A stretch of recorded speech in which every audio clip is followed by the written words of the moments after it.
In this video, I'll show you how to view the customer dashboard in the KRISP POS. So when a customer walks into your store, you might want to know more about them and their purchases so that you can help them better or give better customer service.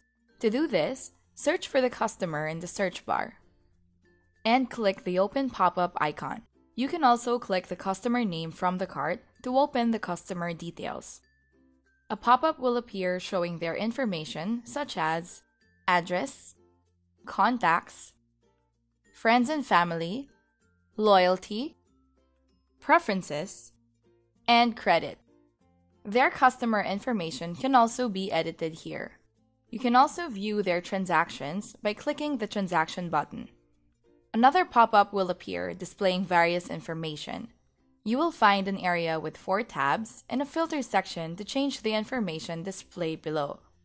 All the customer's information from all your store locations are available from this pop-up. And you can use the location drop-down to narrow it down. In Chart View, you can see various charts and graphs detailing customer information and buying habits, like customer sales, customer visits by month, and sales by item classification. In Table View, you will see all the transactions of the customer. You will see various actions available per transaction, like printing a receipt or gift receipt, emailing the receipt to the customer, adding a transaction to the cart, or viewing the transaction details. Now, the item view contains all the items that the customer bought from all the store locations.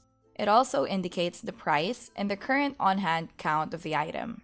The cashier can directly add the item to the cart by clicking the Add to Cart icon. They can also view the item details by clicking the open pop-up icon. Lastly, the certificate view simply lists down all the certificates that the customer has acquired within the store.